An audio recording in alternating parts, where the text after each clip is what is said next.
క్రీస్తునందు ప్రియమైన దేవుని బిడ్డలారా, అనుదిన జీవవాక్యమునకు మిమ్మల్ని ప్రేమతో ఆహ్వానిస్తున్నాము. ఈ దినము ఫిబ్రవరి 25వ తేదీ. లేఖన భాగము మార్కు సువార్త 6వ అధ్యాయము 1 నుండి 32 వచనాల భాగములో నుండి దేవుని యొక్క వాగ్దానము 2వ వచనము. ఇతని చేతిని వల్ల అద్భుతములు జరుగుతున్నవి. యేసు ప్రభువారు చేతుల ద్వారా అద్భుతాలు చేయుచున్నాడు. తాను పెరిగిన నజరేతుకి యేసు ప్రభువారు తాను తన శిష్యులతో వచ్చినప్పుడు అక్కడున్న వాళ్ళు యేసు ప్రభువారి యొక్క అద్భుతాలను చూసి, ఆశ్చర్యకార్యాలు చూసి, ఆ యొక్క కీర్తిని చూసి, ఇతడు వడ్లవాని కుమారుడు కాదా?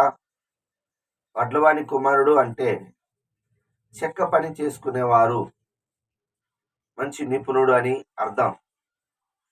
ఇతనికి ఇంత జ్ఞానము, ఈ విధమైన అద్భుతాలు చేయటం ఎలా వచ్చాయి అని యేసు ప్రభువారిని తక్కువ చేసి మాట్లాడుతూ ఉన్నారు. స్వదేశములో ప్రవక్తకి తక్కువ స్థానమే ఉంటుంది, స్వదేశంలో కానీ గృహంలో కానీ. అయితే యేసు ప్రభువారు వారి అవిశ్వాసాన్ని చూసి మార్కు సువార్త 6వ అధ్యాయం 5వ వచనంలో కొద్ది మంది మీద రోగులు ఉంచి అనేకమైన అద్భుతములు చేయలేదు. వారి అవిశ్వాసానికి ఆయన ఎంతో ఆశ్చర్యపోయాడు. అవునండి, యేసు ప్రభువారు మీ జీవితంలో, మన జీవితంలో ఎన్నో అద్భుతాలు చేస్తూ ఉంటాడు. ఈరోజు ఈ విధంగా మనం జీవిస్తున్నాము, ఈ విధంగా ప్రభుని నమ్ముకొని రక్షలోకి వచ్చింది, ఇది గొప్ప అద్భుతం. ఇలాంటి అద్భుతాలు చూసి కూడా ఇంకా ప్రభు మాకేం చేయలేదు అనుకుంటాడు. దేవుడు అద్భుతాలు చేస్తాడు, కానీ ప్రభువుని తక్కువ చేయకుండా ఆయన్ని మహిమపరచాలి. 10 మంది కుష్ఠరోగుల్ని బాగు చేస్తే ఒక్కరే వచ్చి దేవుని మహిమపరిచారు.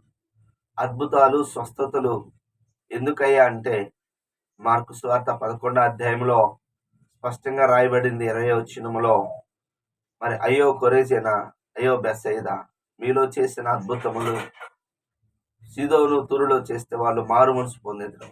అద్భుతాలు, స్వస్థతలు దేవుడు మనము మారు మనసు పొందటానికి, అలాగనే రక్షించబడటానికి, ఆయన నమ్మటానికి. అయితే అద్భుతాలు ఎలా జరుగుతాయి అనగా దేవుడు అద్భుతాలు చేస్తాడు. యోబు గ్రంథం 9:10 వచనం ప్రకారం లెక్కలేనన్ని అద్భుతాలు చేస్తాడు. అయితే హెబ్రీయులు రాసిన పత్రిక 2వ అధ్యాయం 4వ వచనంలో ఆయన చిత్తానుసారముగా అద్భుతములు, సూచక్రియలు, మహత్కార్యాలు చేస్తాడు. అవునండి, మనం ఎప్పుడైనా సరే యోహాను రాసిన మొదటి పత్రిక 5వ అధ్యాయం 14వ వచనం, మనకు కలిగిన ధైర్యం ఏదనగా ఆయన చిత్తానుసారంగా మనం ఏది అడిగినను మన మనవి ఆలకిస్తాడు. ముందు ఆయన చిత్తం మనం తెలుసుకోవాలి. వెంటనే ప్రభు చేయడానికి తగిన సమయంలో చేస్తాడు, తగిన సమయంలో హెచ్చిస్తాడు, నీటిని ద్రాక్షరసంగా మారుస్తాడు. మరియా గారు వచ్చిన వెంటనే, అది తల్లిగారు వచ్చిన వెంటనే చేయలేదు. అమ్మా నాతో నీకేం పని అన్నాడు. అన్నప్పుడు ఆమె మరి సిగ్గుపరచబడలేదు. ఆయన మీతో చెప్పింది చేయండి. అద్భుతాలు జరిగేటప్పుడు ముందు దేవుడు చెప్తాడు. కొంతమందిని మరి యెహోషువ గ్రంథంలో 3వ అధ్యాయం 5వ వచనంలో, మిమ్మల్ని మీరు పరిశుద్ధపరచుకోండి, రేపు అద్భుతం చేస్తానంటాడు. కొంతమందికి కళ్ళ మీద చేతులు పెడతాడు, కొంతమందికి బురద రాసి కడుక్కోమంటాడు. దేవుడు ఒక్కొక్కరిని ఒక్కొక్క రకంగా అద్భుతాలు, సూచక్రియలు చేస్తాడు. నమ్ముదాం, దేవుడు మనకి గొప్ప కార్యాలు చేయనుగాక. నమ్మి విశ్వసిద్దాం. మరి ఏదైనా ఒప్పుకోవాల్సిన పాపం 19వ వచనం ఏమని రాయబడి ఉంటుంది అంటే, హేరోదియా బాప్తిస్మిచ్చి యోహాను మీద పగబట్టినది. ఎందుకు అంటే మనం చేస్తున్నది తప్పు. అవునండి, వాక్యము ద్వారా నేను సరి చేస్తున్నప్పుడు, వాక్యము దేనికంటే సరి చేయటానికి, సరిదిద్దుటకు, తప్పు నుంచి మరి కరెక్షన్ చేయుటకు, మరి నీతి యందు శిక్ష చేయుటకు. వాక్యం చదువుతున్నప్పుడు దేవుడు నీతో మాట్లాడిన వెంటనే కోపం తెచ్చుకోవద్దు, పగబట్టవద్దు.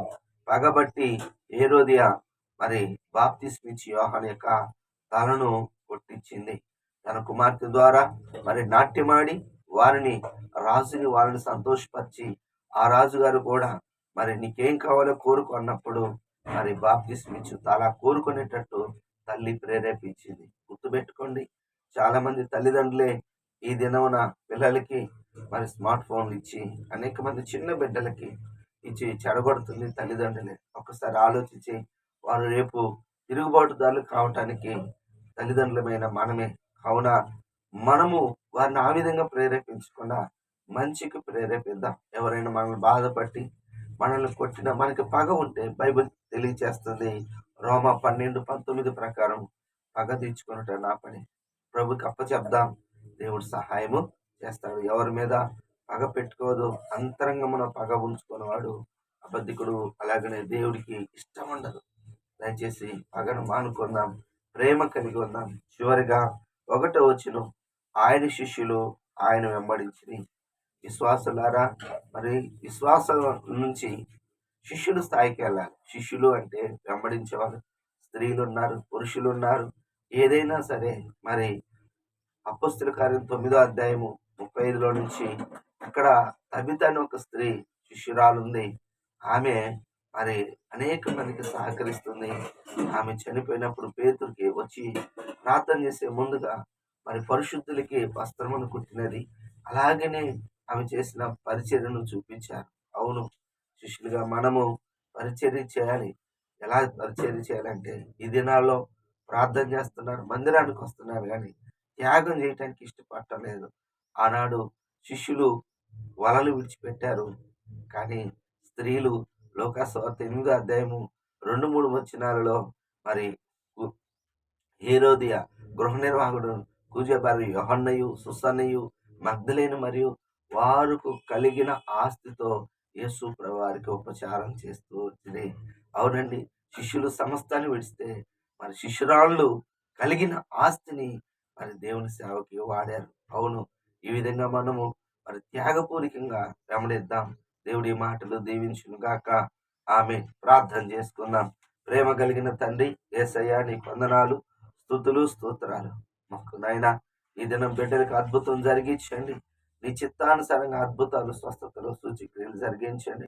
మా హృదయంలో పగబెట్టుకోకుండా ప్రభా, అయ్యా మేము నిన్ను వెంబడించే వాళ్ళని తెచ్చి, నిన్ను వెంబడిస్తే మేము అపోస్తులు అవుతాం, నిన్ను వెంబడిస్తే శిష్యులు అవుతాం. నాయన ఈ విధంగా మిమ్మల్ని వెంబడించే కృప మాకు దయచేయమని, మీ ఆత్మ సహాయం దయచేయండి. ఈ దినం పరిచర్య అంతట్లో, ఈ దినము నాయన బిడ్డలు వెళ్తున్న పనుల్లో, ప్రయాణాల్లో అయ్యా వారి యొక్క తండ్రి దేవ సమస్తంలో మీరే తోడుగా ఉండి సహాయము చేయమని యేసు నామములో ప్రార్థిస్తున్నాను తండ్రి. ఆమె తండ్రి యొక్క ప్రేమ, కుమారుని యొక్క కృప, పరిశుద్ధాత్మ దీవెన సదాకాలం మనందరికి తోడుగా ఉండును గాక. ఆమె. హల్లెలూయా.